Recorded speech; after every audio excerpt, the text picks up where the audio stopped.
السلام عليكم ورحمة الله وبركاته. داعي FC TV برنامجك عاوة وحب سابسي هاي arrimaha doorashooyinka iyo arrimaha siyaasadda ee Soomaaliya xaaladda khilaafka ka taagan arrimaha doorashooyinka iyo weliba faragelinta dowladaha shisheeye dalka Soomaaliya wuxuu marayaa heer xasaasiya sidaan la soconno waxaa bilowday doorashooyinkii galmudug ayagoo horey uga soo dhaceen doorashooyinka kale koonfur galbeed dalka Soomaaliya wuxuu maaragtay cagta saaray wadadii qof iyo codka ahayd doorashada sidoo kale dowladda federaalka Soomaaliya ayaa ku dhawaaqday in dowladda Imaaraadka Carabta lagu furi doono dacwadaas oo lagu dacweynayo dekedaha Berbera iyo Boosaaso ay ku joogaan si sharci darro ah oo shirkadda DP World ay heshiis la gashay maamulada Puntland iyo Somaliland haddaba wasiiru dowlaha wasaaradda arrimaha dibadda Cali Balcad oo ka hadlaya ayaa sidaan yiri matqaan ka horeeyay imaaraadku dalka baxan waa amarnay joogitaankooda Berberana waxaan ka wadnaa qiimeyn oo xagga dacwada inaan maxkamad geyno marun iyo wixii matqaan ka horeeyay imaaraadku dalka baxan waa amarnay joogitaankooda Berberana waxaan ka wadnaa qiimeyn oo xagga dacwada inaan maxkamad geyno qiimeyn ayaa la wadaa sida la socotaan barnaamijyadeena hore ayaan ku sheegnay dowladda Soomaaliya inay dacweyso in laga rabo arrintan waa arrin aan soo jeedinaa annaga kulley miiska ayayna saarnayd waana optionka kaliya oo suurtagalka ah oo maaragtay imaaraadka in lagula kaca ay tahay sababtoo ah imaaraadka adduunyadii oo dhan waxay ka taagan yihiin quus hay-adda Human Rights Watch ayaa maaragtay waxa ay sheegtay in imaaraadku uu maaragtay ku lug leeyahay genocide Suudaan ka dhacay asagoo imaaraadku uu maalgeliyey askar caloosho shaqaystayaal ah oo uu ka keenay dalka Colombia kuwaas oo lagu tababaray tababar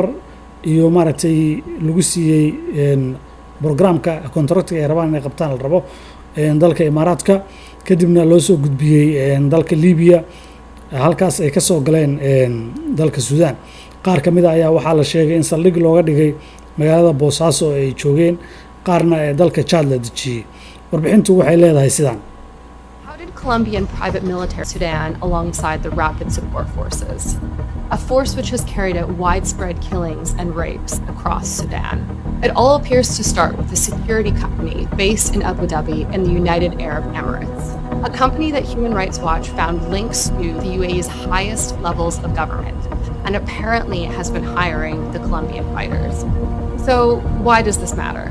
Well, because it adds to mounting evidence that the UAE is sida la socono dowladda Imaaraadka Carabta waxa la sheegay in ay ku lug leedahay in ciidamo ay geysay caloosho shaqaystayaal oo ay maalgelisay kuwaas oo la socda kooxda RSF oo mucaaradka ah kuwaas oo si arxan daran u leynaya dadka shacabka ciidamada caloosho shaqaystayaasha ayaan cidna u turayn waxay arkaan dilaya dalka imaaraadka madaxdoodana ay arintaas ku raaxaysanayaan maadaama ay sheegeen dhibaatada dadka loo geysto shacabka iyo dilka gaajada iyo silaca inay maaragtay u tahay balwad oo ay daawadaan siday hore u sheegeen maaragtay wakiilkii agaasimihii weynaa ee shirkaddii weyneed ee DP World uu sheegay inuu maaragtay arintaas ay tahay arrin uu ku raaxaysto oo uu jecel yahay waxay tababaraan wiilal yaroo aan qaangaar ahayn ayay ciidamada imaaraadku ay keeneen oo caloosho shaqaystayaasha tababaraan kuwaasoo dadka laaya la yiraahdo oo dhiigga dadka daadiya la yiraahdo waxaa kaloo la sheegay in lagu tababaray xero ku taala imaaraadka kuwa badan oo maaragtay caloosho shaqaystayaal ah oo la barayay sida dadka loo silciyo oo loo dilo shaqada laga rabo ay qabanayaan waxay tahay mid arxan darro ah baaritaan la sameeyay ayaa waxaa la ogaaday nin video social media soo dhigay oo Colombian ah xerada uu ku aalamiiteynayay inay ahayd xero ku taalo dalka imaaraadka baaritaanka ay sameeyeen Human Rights Watch ay waxay ku ogaadeen xeradaas kadib markii satellite-ka iyo AI-ga ay isticmaaleen in xeradaas ay tahay xero ku taala magaalo ka mid ah magaalooyin ku dhow magaalada Abu Dhabi. waxaa ku caddaatay imaaraadka inay lacag ku bixinayaan caloos shaqaystayaal keenayaan sidii dad bini aadana loo leyn lahaa oo caruur iyo maato iyo hooyooyin kufsi loogu geysan lahaa raggana loo xasuuqi lahaa barakac ballaaranna loo suubin lahaa iyo welwel iyo gaajo taasoo ay tahay inta ay rabaan oo macnaha ay ka leeyihin oo dhan dagaalku yahay inay dadkaas dhibaateeyaan. imaaraadku boosaaso ayuu maaragtay saldhig ku leeyahay kaasoo loogu adeego caloos shaqaystayaasha Suudaan ka dagaalamaya iyo kuwa waliba Suudaaneeska oo ayagana mucaaradka oo caloos shaqaystayaasha oo imaaraadka u shaqeeya oo u dagaalamaya sida dadka u leyn lahaayeen oo imaaraadka u qancin lahaayeen. dhibaato fara badan ayaa ka dhacday, dad aad u fara badan oo kumanaana ayay laayeen. tirabeel ayay maraysaa, dadkiina rajabeel ayay marayaan, qaxooti iyo kaamam ayay ku aruureen. sidaa daraaddeed imaaraadku maahan dal naxariis loo islaama, waa dad dowlad u soo jeysatay inay dadka baabiiso. waa cadaawad. magaalada Hargeysa waxaa ka dhacday nin dowladda maamulka Ciro wax ka sheegay oo jiranaa oo kaliya loo safayn jiray in isbitaalkii kaliya loogu safayn jiray loogu amray inaysan maaragtay ninkaas kaliyaha ka daaweyn karin, taasoo ah cadaawada iyo xaasidnimada imaaraadka iyo yuhuudda. oo jir xun lagu qoro uma fadhino kaadi baan u lahaa kaadinay dhakhtarkii baa laga soo xidhay oo kaadi baan u lahaa kaadinay dhakhtarkii baa laga soo xidhay oo leeyahay maanta hadashay ikiga xun waxa lagu qoray waa maanta la hadashay waa maanta hadashay isku dilay. macnaha waxaa la leeyahay maanta maxaa u hadashay oo dowladda waxa uga sheegtay oo Israa'iil iyo imaaraadka waxa uga sheegtay sida ayaa maaragtay dhakhtarkii waxaa la yidhi ma daaweyn kartaa ninkaas. macnaha xaasidnimada iyo maaragtay in dadka la xasuuqo in dadka la dhibaateeyo way wax kala ma hayaan imaaraadku ayaga iyo yuhuuddana sidaan la soconno waxay ka shaqaysaa dhibaatada shacabka deegaanada ku dhow sida Falastiin, Syria iyo Lebanon. arrintan waa arrin maaragtay u baahan indhaha caalamka in lagu soo jeesto oo la fiiriyo. Human Rights Watch-na maaragtay waxay ku haysaa diiradda oo wadamada caalamka sida Mareykanka, Ingiriiska, Faransiiska, China, Jarmalka kulli waxaa loo diray dokumentiyo loogu sheegayo dhibaatada imaaraadka adduunka ay ku hayaan. sidaan la soconno Netanyahu laftiisa genocide inuu sameeyey oo in la soo xiro ayay UN-ka baalka amreen maxkamadda adduunka amartay. marka qolada noocaasa dadka la shaqaysanaya oo saaxiib kale ah oo Soomaaliya keenay oo Hargeysa Berberiya Boosaaso keenay, macnaha dhibaatada ay Soomaaliya rabaan inay geliyaan waa dhibaatada Suudaan la geliyey oo kale. xasuuqa iyo baabaa loo geystay shacabka Suudaan iyo kan Liibiya iyo kan Yemen ayaa keenana lala rabaa. macnaha dadaan naxayn oo maaragtay aan maaragtay bini'aadanimo iyo islaamnimo midna kala jeclayn, danahoodana ay ku marsiyoonayaan ay tahay inay rabaan inay businesskooda kor u qaadaan oo dekedo fara badan ay ka samaystaan badda cas iyo golof cadan. waxay kaloo ku marsiyoodaan imaaraadku inay argixisad la dagaalamayaan. macnaha qorshayaasha ay rabaan inay maaragtay ku marsiyoodaan dadka ay leynayaan iyo ciidamada ay abuurayaan waa intaas. wax kale oo ay maaragtay ku marsiyoodaan meesha ma yaallaan. haddaba Soomaaliya, dadka Soomaaliyeed inay indhahooda furaan oo maaragtay ay u soo jeestaan siday maaragtay isaga difaaci lahaayeen qolyaha noocaas ay waxa taageersan. dhanka kale xildhibaan hore oo ka tirsanaan jiray baarlamaanka Soomaaliya federaalka oo ka soo jeeda maamulka Somaliland ayaa afka furtay kadib markuu sheegay inuu taageersan yahay qadiyadda Somaliland. awalna uu taageersanaa ahaana shakhsi u taagnaa ka dhex fuliyo qadiyadda Soomaaliya qadiyadda Somaliland baarlamaanka Soomaaliya dhexdiisa. meel caasimad magaceeda aad ku sheegtay ii sheeg iyo institutions aan ka dhex sheego doodayda aniga dooda reerkiinu qaba anigu baarlamaanka ka sheegi maayo xamartoona doodana yani markaas hadda wixii markaan isa soo taagnay Mr Nice baan hayn for too long de Mr Nice ma noqon karno bini aadamku limits buu leeyahay oo maartay hadda ma noqon karnee hadda waxaan rabnaa inta aan sheegay aniga wax alla wixii hadda Hargeysa laga sameeyaa ila quman consciously waxa ila haday Israa'iil saaxiib leeyihiin saaxiib baan lahay la gaban maayo ana ku faraxsan ma sheegay haday la culuubaan la colbaanay haday imaaraad kala saaxiibaan la saaxiibaanay haday la culuubaan la colbaanay ana wuxuu ku leeyahay wax badan aan isqarinayay oo qadiyadeeda aan qarinayay anoo baarlamaanka federaalka Soomaaliya ka tirsan ayaan waxaan taageersanaa Soomaaliland una shaqeynay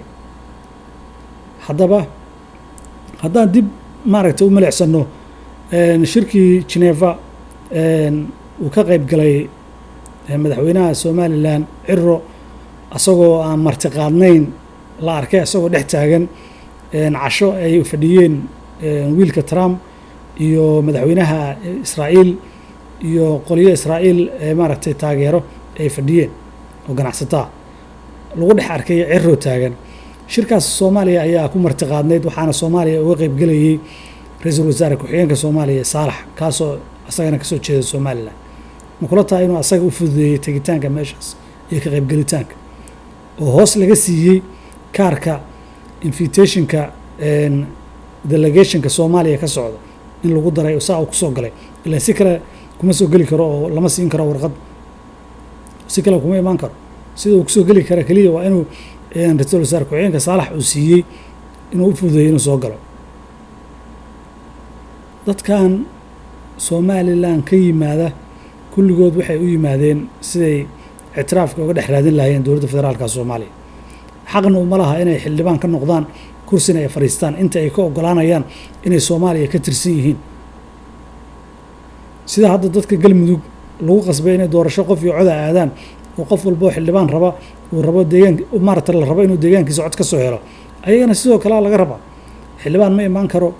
aan maaragtay deegaankiisa looga soo codeen waa inay doorasho ka dhacdaa gobolada ay ka yimaadeen Burcayo Berberi iyo Hargeysa iyo Gabiley waa inay aadaan iyo Boorame oo cod ka soo raadsadaan haddaysan cod ka soo helin halkaas dee Muqdisho loogu codeyn maayo oo maaragtay Muqdisho lagama doorto mana matalaan marka dadka noocaas ah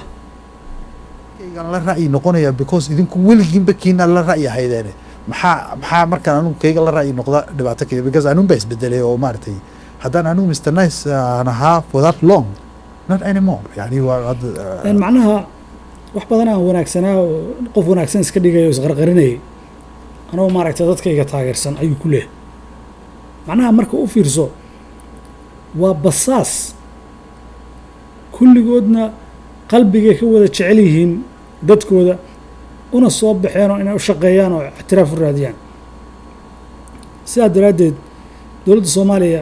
iyo xildhibaanada baarlamaanka Soomaaliya ee maamul goboleedyada dhammaan waxaan uga fadhinaa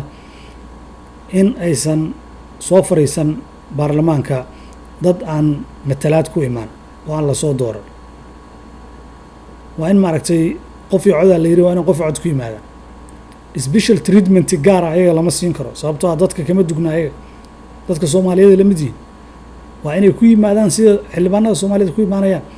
haddaysan ku imaan karin sharci ma xildhibaan la soo dooran oo aan deegaan matalin oo aan deegaankiisa tagi karin xildhibaan ma absolutely mana matalo madaxweynena uma codeyn karo sharcina ma bedeli karo sababtoo ah cid uu ku matalo mala sharciga uu bedelayo sida la socona doorashooyin galmudug ayaa socda gudoomiyaha guddiga doorashooyinka ayaa mar dhow hadlay isagoo ka hadlay arrimaha doorashada galmudug iyo heerka sida ay socoto waxaan joognaa xaruntii lagala soconayo doorashada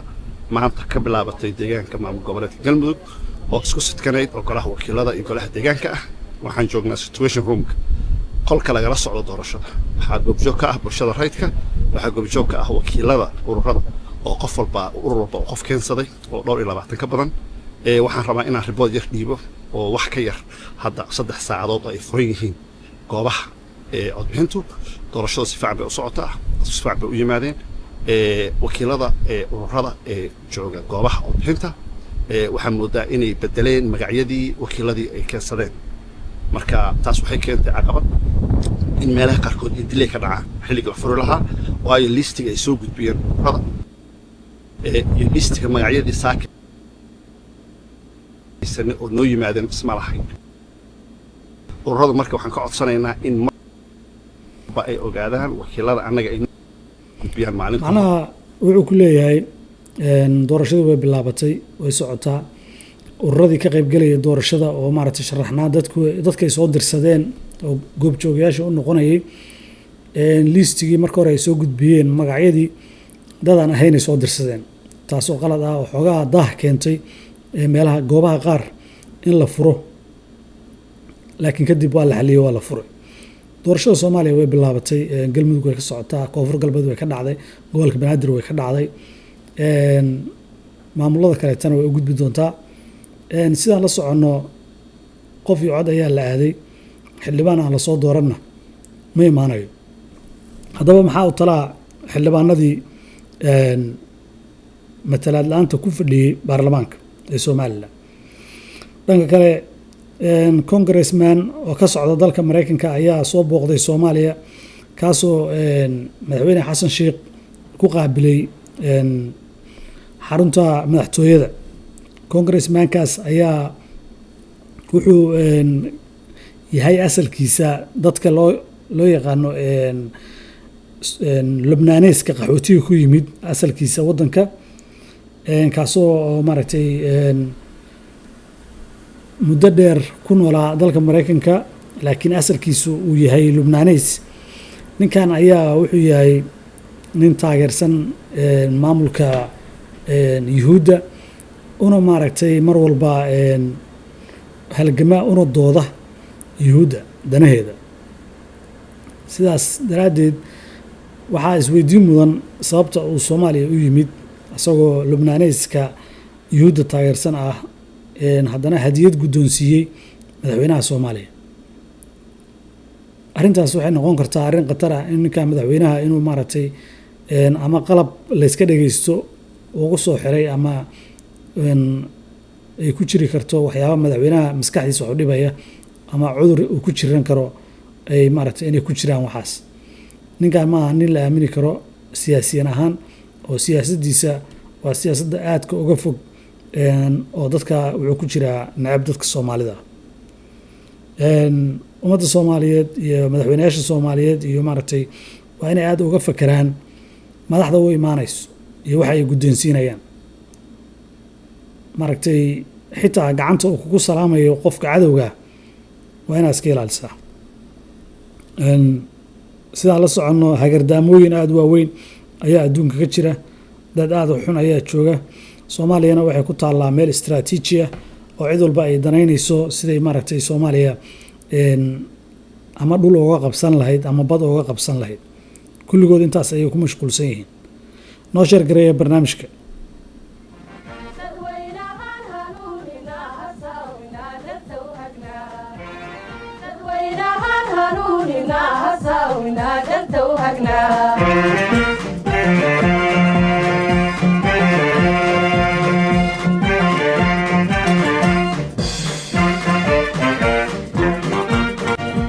taariikhdaydahan habaska ka tirnaa hanaankii aan ku soo dhaqmaynay baanayna iyo wixii umadqaan ka wareegayay iyo wixii umadqaan ka wareegayay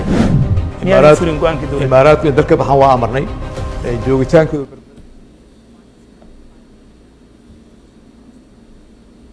By providing support, including by hiring Colombian contractors, the UAE may be contributing to the RSF's imaaraadku dhibaato aada u xoog badan ayuu ku hayaa wadamada islaamka gaar ahaan suudaan soomaaliya libiya yemen kuwo kaloo qarsoon oo maaragtay si hoose uu ugu hayo dhibaato ayaa jira ayagana dalka imaaraadka wuxuu heshiis weyn la leeyahay yuhuudda sidaan la soconno xaaladda human rightska ee dalka imaaraadka iyo xuquuqda hadalka ayaa cariri ku jirta oo dadka looma ogola inay si xura u hadlaan dadka u dhashay dalka imaaraadka waxaa laga hor istaagay inay si xura maaragtay ay u cabiri karaan fikirkooda siyaasadeed dalkaasna kama jirto xorriyadda hadalka iyo weliba mid cadaaladda caadigana xorriyad kama jirto waa la iska xiraya. Axmed Mansuur ayaa wuxuu xiran yahay 11 sano oo la filayaa sanadka 2027 in la soo daayo. Axmed Mansuur waa nin u dhashay Imaaraadka Carabta una hadla xuquuqda aadanaha,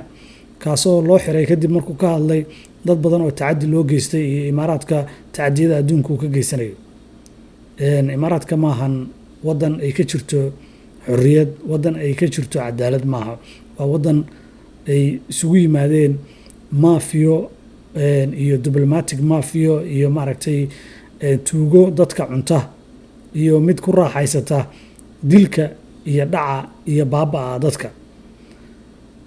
waana wadan aad iyo aad khatar u ah dadka Soomaaliyeedna. wadankaasi wadamada uu saaxiibka leeyahay dadku saaxiibka leeyahay waa inay ka feejignaadaan oo maaragtay mar walba ay iska ilaaliyaan. baabaa uu u geystay dalka Suudaan iyo dhimashada iyo dhaawaca iyo kufsiga, burburka, qaxootiga wax la soo koobi kara maaha. dal ma ahan naxariis ee madaxdiisu leedahay, wax naxariisa ma leh.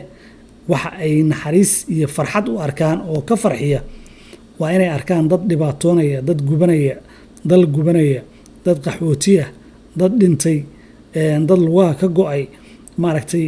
waxaasay jecel yihiin. qofka markay lacagta ka badato oo dhaqaalihiisa uu heer sare uu gaaro wuxuu noqonayaa wax nooc kala ah. dadka Soomaaliyeedna waxaa looga baahan yahay inay bartaan adduunyadan maantay isbedel ka jira, wadan walbana ay ku sameeyaan baaritaan oo wadankii xiriir la soo yeesha Soomaaliya iyo kii maaragtay ciidamo keena iyo kii maaragtay dhaqaale keena iyo kii daawo keena. haddana waxaan oran lahaa dhammaan badeecada ka timaada Imaaraadka Carabta ee Imaaraadka lagu suubiyo dhan dalka Soomaaliya in laga mamnuuco, sababtoo ah lama aamini karo dadkeena cudurro iyo dhibaatooyin u geystaan ku ridaan ayaa laga yaabaa. marka wax maaragtay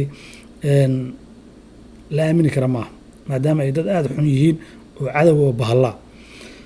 barnaamijka qaybtan intaas ayaan kusoo koobaynaa. barnaamijka noo sheer gareeya, followna soo iraada, like na soo iraada, facebookgeena FCTV iyo youtube-keena FCTV Soomaaliya. naga soo follow gareeya, like noo iraada, subscribe noo iraada. aad iyo aad mahadsantihiin.